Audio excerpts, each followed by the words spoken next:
বাংলাদেশের রাজনীতিতে S Alam group এবং এই এস আলম গ্রুপের যে প্রভাব প্রতিপত্তি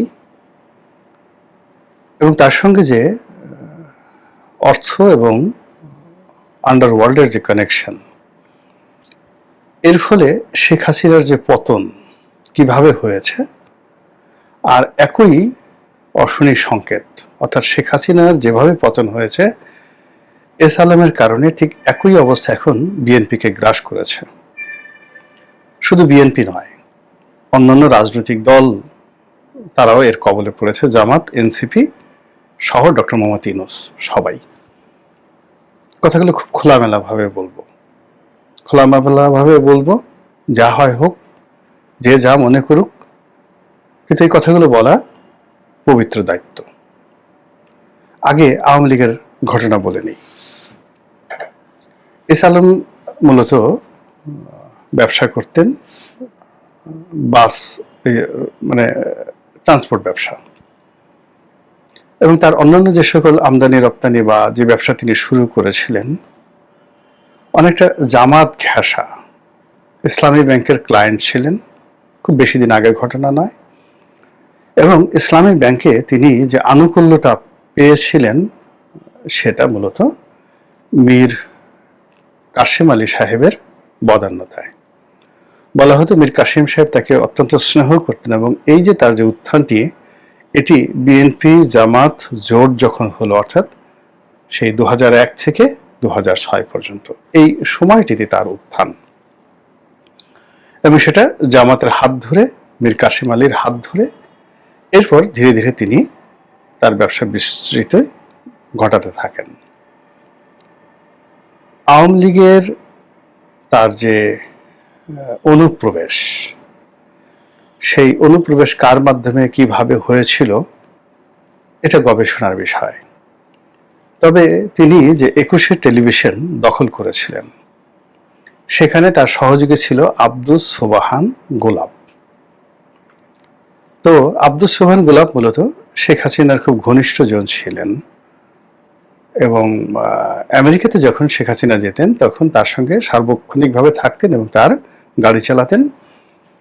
একটা সময় ছাত্রলীগ রাজনীতিতে তিনি সূর্য সেন হলের প্রথম নির্বাচিত জিএস ছিলেন, ভিপি ছিলেন, এবং সেই যে সিটটি সৈয়দ আবুল হোসেন সাহেবের, সেই আবুল হোসেন সাহেবের যে সিট, সেখানে তিনি নির্বাচিত হয়েছিলেন, যে সিটে একসময় বাহাউদ্দিন নাসিমকেও মনোনয়ন দেওয়া হয়েছিল। তো কাজী বাহাউদ্দিন নাসিম, তারপরে সৈয়দ আবুল হোসেন, এদের সঙ্গে প্রতিযোগিতা করে আব্দুস সোবহান গোলাপের যে অবস্থা, তার সেখানে এমপি হওয়াটা যাকে বলা হয় অসম্ভব ছিল। এখানে এস আলমের যে ইনফ্লুয়েন্স কাজ করেছে। এবং আপনারা সবাই জানেন যে শেখ পরিবারের মধ্যে একটা ভীষণ রকম মনস্তাত্ত্বিক যুদ্ধ ছিল। অর্থাৎ শেখ হাসিনার সঙ্গে শেখ সেলিম, শেখ হেলাল, তারপর বরিশালের আব্দুর রব শেরনিয়াবাদ সাহেবের ছেলে যে আবুল হাসনাত আবদুল্লাহ, ওনাদের কারোরই আসলে ভালো সম্পর্ক ছিল না। তাপস পরশের সঙ্গে ভালো সম্পর্ক ছিল না, এটা হলো বাস্তবতা। কিন্তু আমরা বাইরে থেকে সবাইকে শেখ পরিবারকে একত্র দেখতাম। শেখ পরিবারের মধ্যে কেবলমাত্র তিনি ব্যক্তিগতভাবে লিটন চৌধুরীকে পছন্দ করতেন, ডিউ টু হিজ মাইল্ডনেস। শিবচরের এমপি, যেটা নিক্সন চৌধুরীর বড় ভাই, কিন্তু নিক্সন চৌধুরীকে তিনি পছন্দ করতেন না, শেখ হাসিনা। এটা হলো রিয়ালিটি। অন্যদিকে যারা যারা আছেন, যেমন আন্দালিব রহমান পার্থ, পার্থর বাবা, পার্থর পরিবার, নাম শুনতে পারতেন না শেখ হাসিনা। এবং একদিন পার্থর সাথে আমার সম্পর্কের কারণে শেখ হাসিনা আমাকে বকা দিয়েছেন, ভীষণ রকম বকা দিয়েছেন, অকথ্য এবং অশ্রাব্য ভাষায়। তো যাই হোক, অন্যদিকে যেটা আপনারা দেখতেন যে শেখ রেহানার সঙ্গে শেখ হাসিনার একটা ভালো সম্পর্ক, কিন্তু এটা আসলে সম্পর্ক ভালো নয়, বরং ওখানে ভীষণ রকম একটা মনস্তাত্ত্বিক যুদ্ধ ছিল।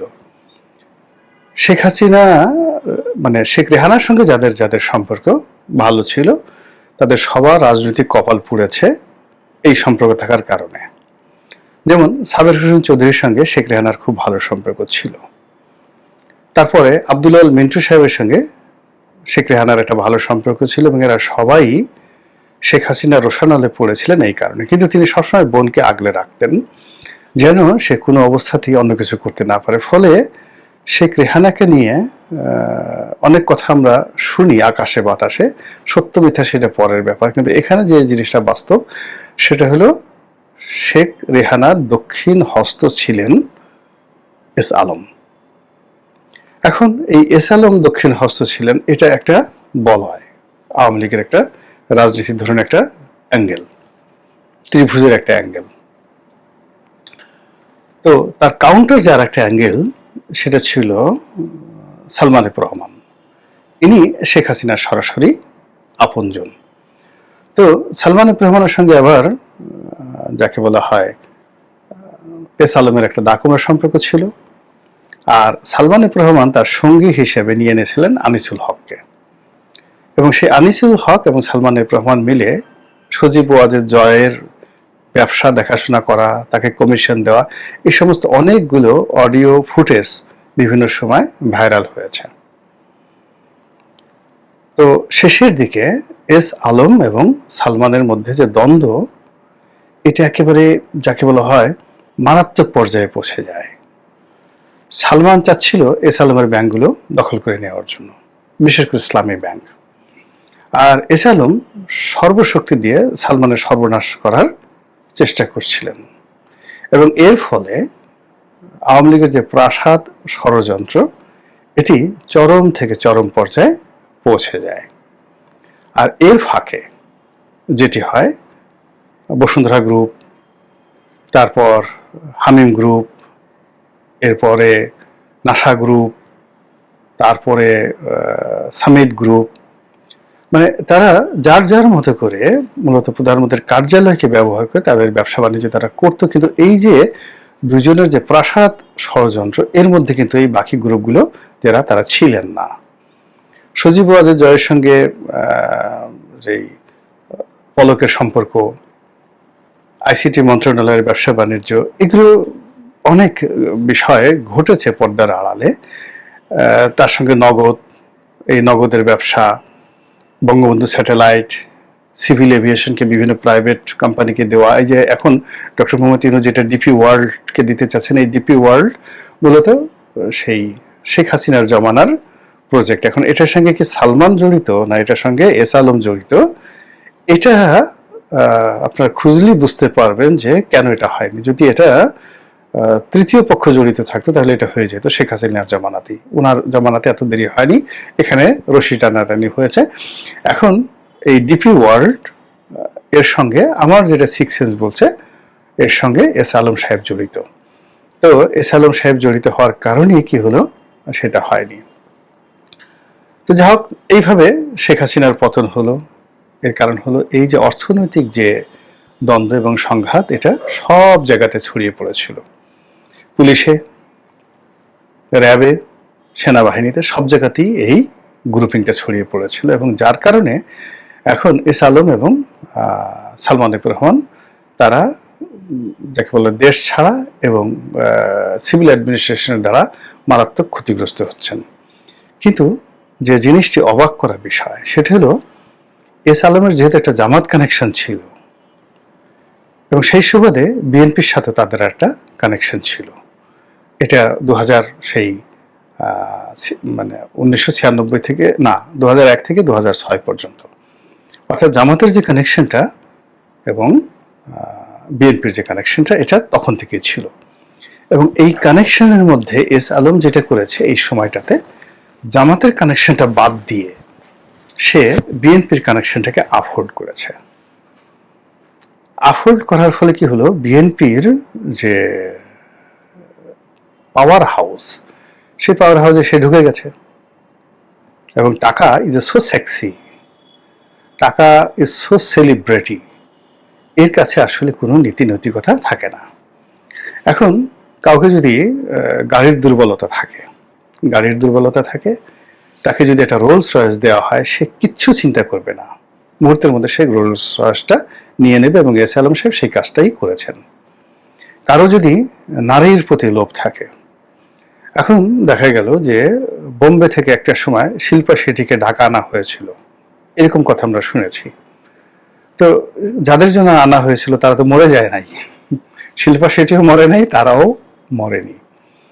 তো যার জন্য এখন শিল্পা শেঠির জায়গায় যদি সেই এখন রশ্মিকা মান্দানাকে আনা হয়, এটা আবার আর একজনের খুব প্রিয়, হয়তো রশ্মিকা মান্দানা বাদ দিলাম, রশ্মিকা মান্দানার নজর যার হাতে, মানে যার ইসে, সে তার কথা আমি মুখ দিয়ে বললাম আল্লাহ মাফ করুক, তওবা তো আস্তাগফিরুল্লাহ।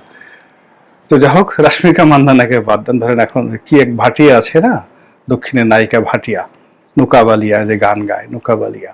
তো সে ভাটিয়া তো মরে যায় না, ভাটিয়া জীবিত আছে। তো সে বিভিন্ন জায়গায় ডেটিং করে। তো এই জিনিসগুলো যাদের নারীর লোভ থাকে, লালসা থাকে, তারা তো মরে যায় না, তারা জীবিত আছে। তো এই ভেদগুলো যদি পৌঁছানো হয়, এবং যারা টাকার লোভী, টাকা মানে টাকার জন্য তারা সবকিছু করতে পারে, তো সেই কাজগুলো যদি তারা করে থাকে, তাহলে বুঝতে পারেন যে সেখানে কি হয়েছে। এবং এই সকল তথ্য, ছবি সহ এই সকল তথ্য আবার 10 জায়গাতে ছড়িয়ে পড়েছে। ওই যে কচু খেতি বলেন বা ঘেঁচু খেতি বলেন, যা কিছু বলেন না কেন, অনেক লোক অনেক তথ্য যে প্রচার করে দিচ্ছে, তার সঙ্গে সঙ্গে আবার বলা হচ্ছে এই সমস্ত আরো গুরুত্বপূর্ণ তথ্য তাদের আছে।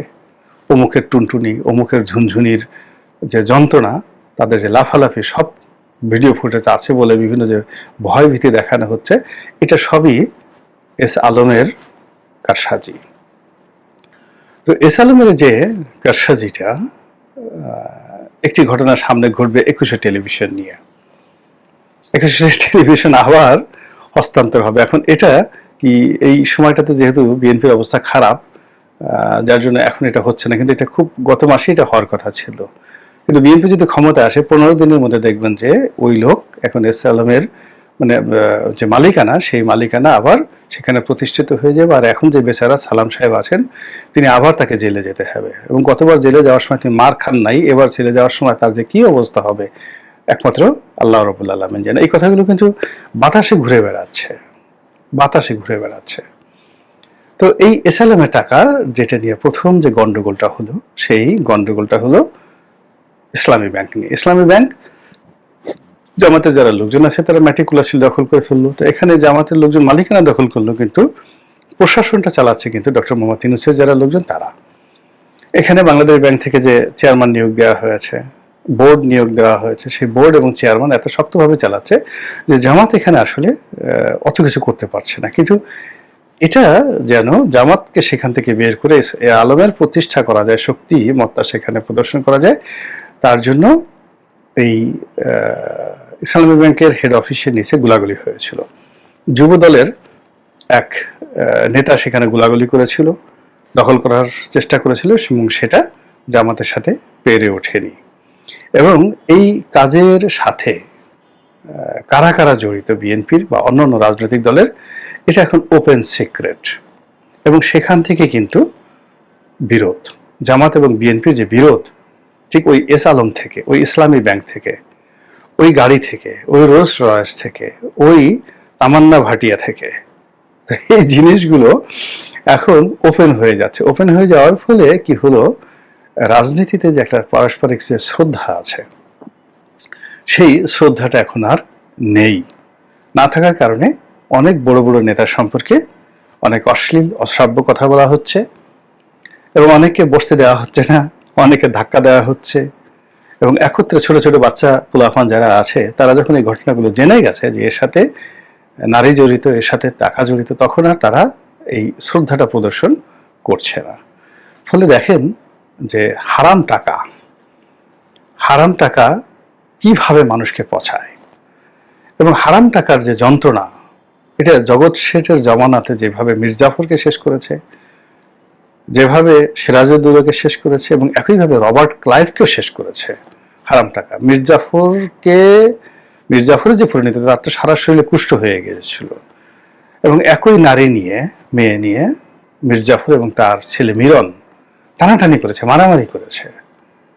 তো ওইরকম ঘটনা যেভাবে ঘটেছে, একইভাবে ইংল্যান্ডে যখন সেই রবার্ট ক্লাইভ বিচারের মুখোমুখি হলো, তখন তার বিরুদ্ধে যে গোয়েন্দা রিপোর্ট, এত নিকৃষ্ট গোয়েন্দা রিপোর্ট সেই যে লন্ডনের যে প্রিভি কাউন্সিলে সাবমিট করা হয়েছিল যে তিনি আত্মহত্যা করতে বাধ্য হয়েছিলেন। এই হলো হারাম টাকা। তো সেই হারাম টাকা এখন বাংলা রাজনীতিতে ঘোরাফেরা করছে।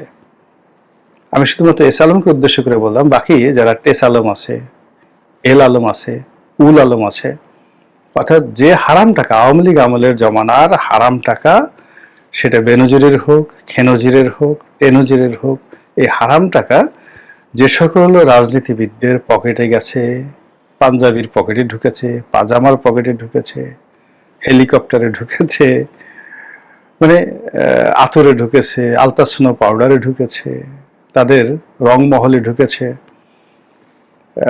যেখানে ঢুকুক না কেন এর যে যন্ত্রণা, সেই যন্ত্রণা অতীতের মতোই হবে, জগৎ সেটে টাকার মতোই হবে, এর বাইরে কোনো কিছু হবে না, যার নমুনা আমরা এখন